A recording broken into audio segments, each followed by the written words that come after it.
हाँ, अब देखिए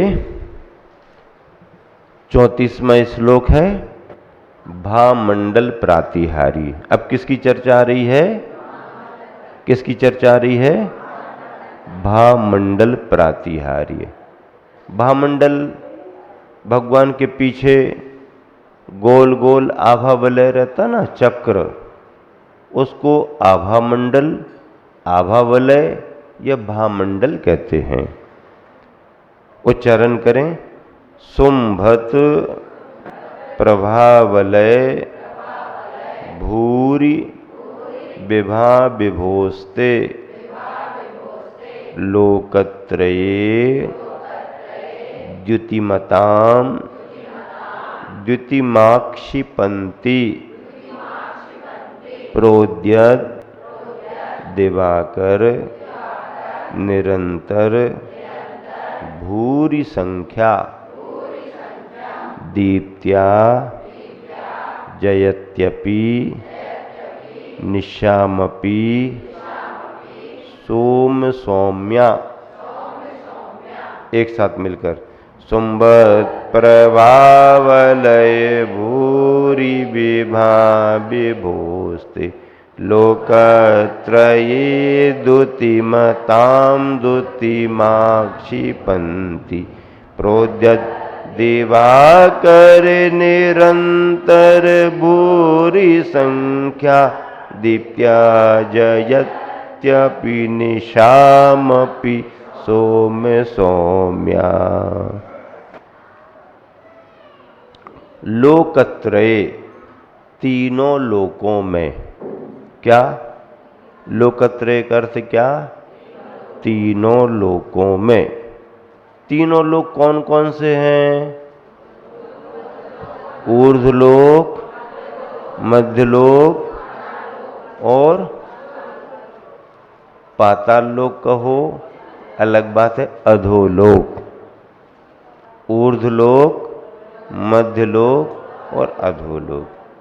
हम सभी कौन से लोक में हैं? मध्यलोक में हैं।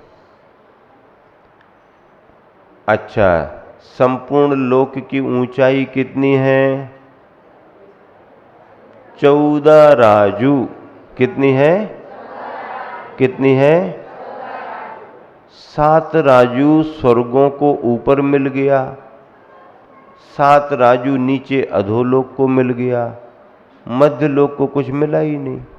बंटवारा पूरा हो गया, तीनों लोकों का बंटवारा हो गया और 14 राजू में से 7 राजू ऊपर चले गए और 7 राजू नीचे चले गए। अब मध्यलोक को एक भी राजू नहीं मिला। कितना मिला मध्यलोक के लिए? मध्यलोक के लिए कितना मिला? जितना सुमेरु पर्वत है बस उतना ही मध्यलोक हमको मिला। क्या? 1,00,000 योजन का मेरु पर्वत खड़ा है, 40 योजन की चूलिका है, चोटी है। अब केवल इतनी जगह मध्यलोक की है और राजू के सामने योजन का कोई कुछ महत्व नहीं, बहुत छोटा सा है योजन। राजू बहुत बड़ा है। एक बार बताया था ना राजू है? राजू, हाँ है कोई गांव में राजू आजू? नहीं है, है? हाँ, तो राजू का माप बहुत बड़ा है, उसके सामने योजन कुछ भी नहीं है। 1,40,000 योजन सुमेरु पर्वत। अब अगर देखें तो राजू के सामने योजन का कोई महत्व नहीं। तो स्थिति ये बनी है अपनी कि 7 राजू तो ऊपर चले गए, 7 राजू नीचे चले गए, हमें जगह ही नहीं मिली। जगह कितनी मिली?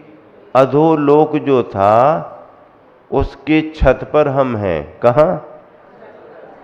उसकी छत पर हैं और ऊर्ध्वलोक के नीचे तल पर हैं। बस इतना ही मिला हमारे लिए, कुछ मिला ही नहीं। नीचे वाले की बिल्डिंग की छत पर हमें जगह मिली, बिल्डिंग नहीं हमारे पास, हाँ नीचे वाले के फ्लैट की छत पर हैं। और ऊपर वाले की बिल्डिंग के छत के नीचे हैं, बीच में मध्यलोक है। लेकिन देखो, राजू का प्रमाण भले ही मध्यलोक का ना हो, लेकिन इस मध्यलोक की इतनी महिमा है कि इसी मध्यलोक से, कर्म भूमि से ही मोक्ष को पाया जा सकता है। क्या यहीं महाराज माता जी मिलते हैं? स्वर्गों में नहीं मिलते, नरकों का तो सवाल ही नहीं, चौमासे यहीं होते हैं।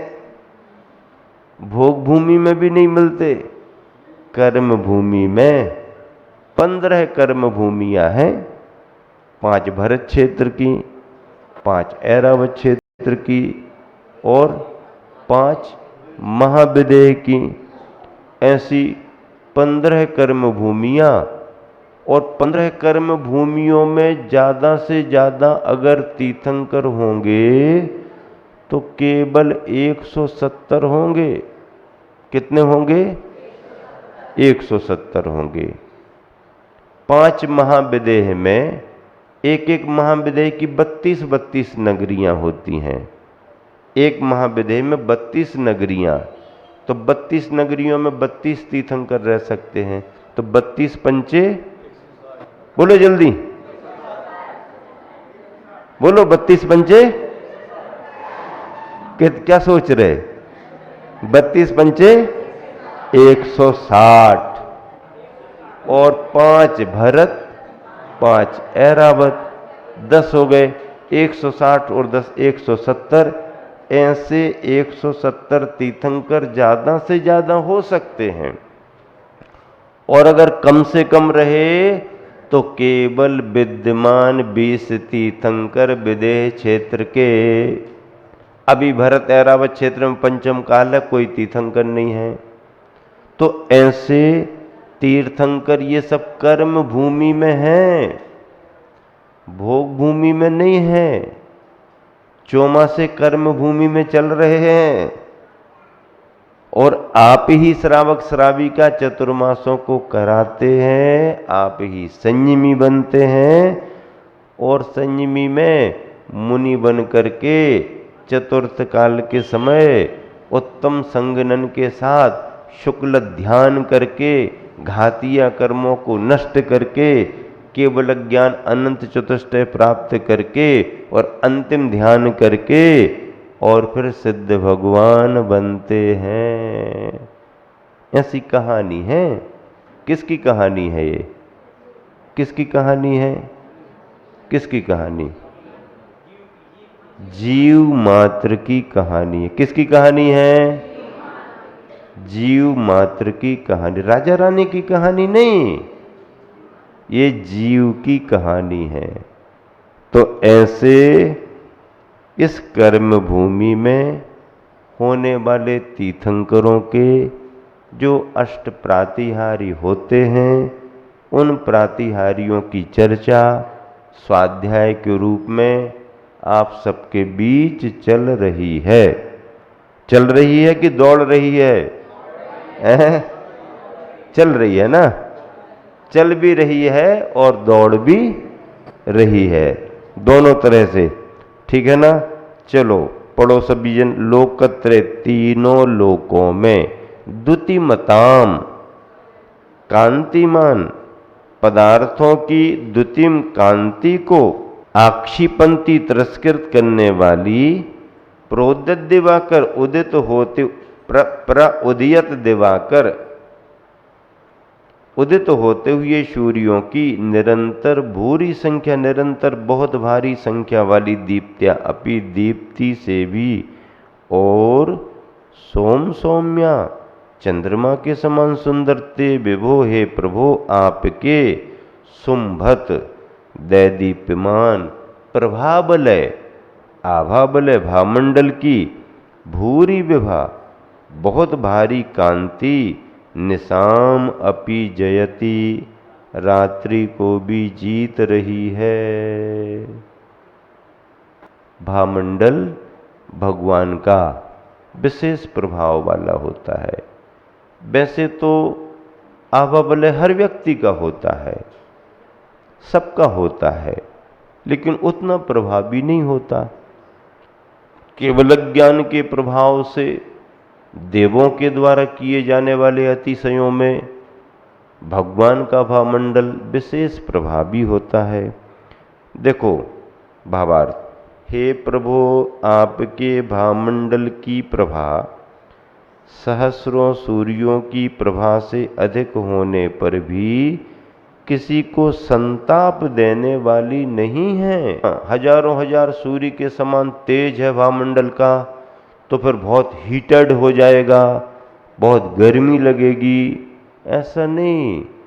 हजारों हजारों सूर्यों का प्रकाश होने पर भी वह शीतलता प्रदान करने वाला रहेगा, उष्णता नहीं देगा। ये प्रभाव है, बल्कि चंद्र प्रभा की तरह शीतलता प्रदान करती है। अच्छा, भावमंडल किसे कहते हैं? भाव का आभास कराने वाले देवोपनीत प्रभामंडल को भावमंडल कहते हैं। क्या परिभाषा बनी भावमंडल की? भाव का आभास कराने वाले। उस भावमंडल में हमारे तुम्हारे भाव दिखने लगते हैं। क्या? हाँ, भावमंडल का प्रभाव है कि उसमें अगर आप देखना चाहें तो आगामी आपके भाव क्या हैं, आप क्या बनने वाले हो।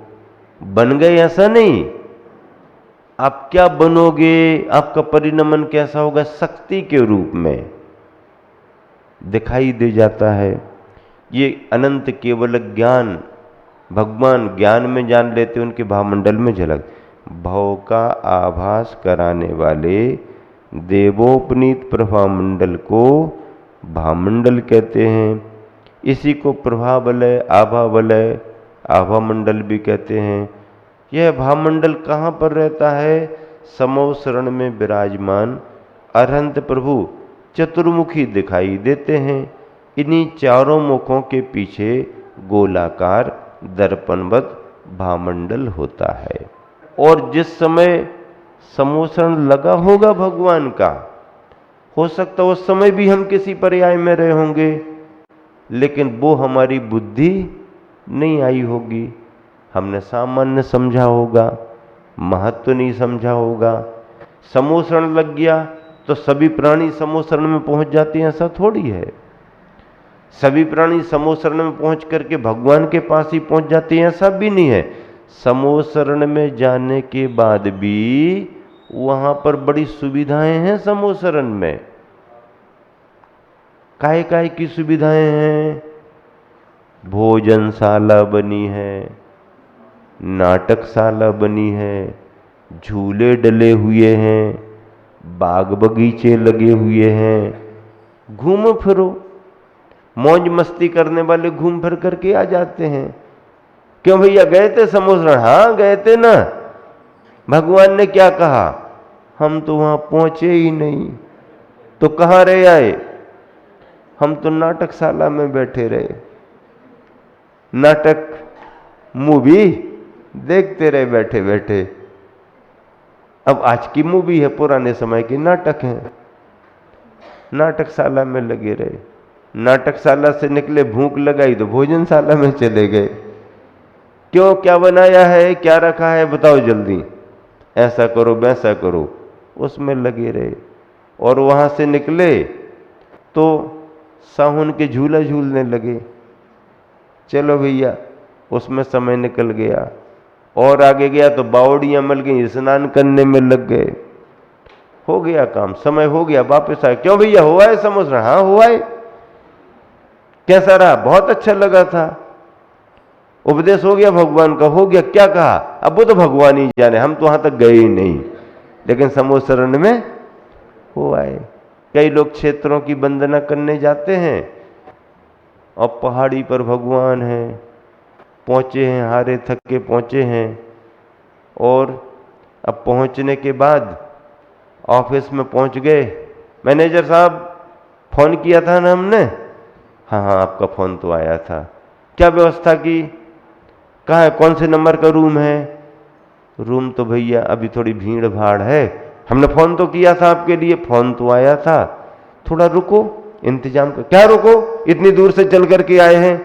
अब मैनेजर से उलझ गए, कमेटी से उलझ गए, और जो जाकर के प्रसन्नता का अनुभव करना चाहिए, तुरंत तैयार होकर के भगवान की वंदना करने निकलना चाहिए, हजारों किलोमीटर से आए, ये तो सब छूट गया और व्यवस्था में उलझ गए, मन खराब हो गया।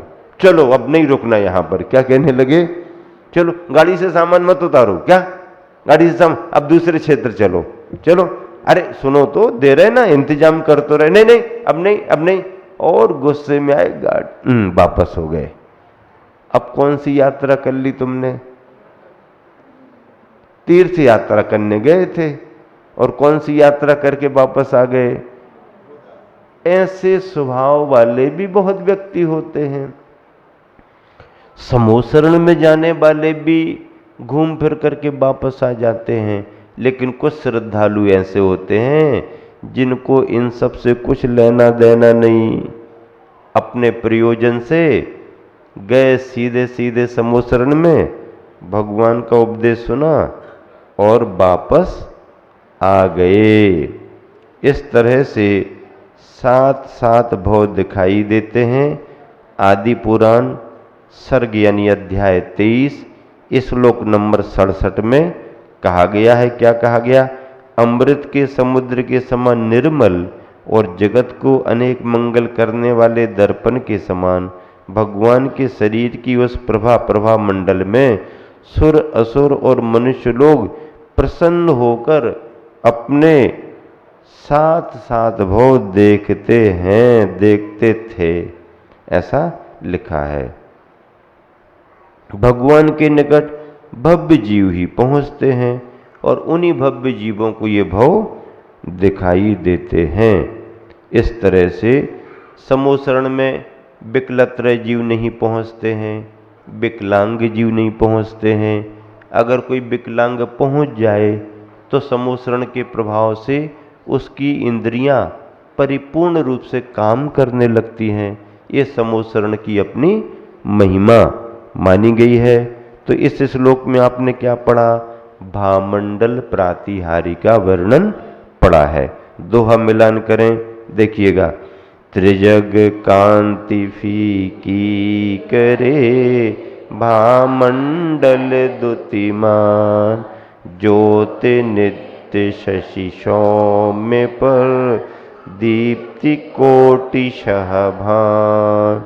त्रिजग कांति फीकी करे, भामंडल द्युतिमान कांतिमान, ज्योति नित्य शशि सौम्य पर, दीप्ति कोटि सा करोड़ों, भानु भान लिखा भानु, सूर्य के समान, करोड़ों सूर्यों के समान है, लेकिन चंद्रमा के समान शीतलता प्रदान करते हैं।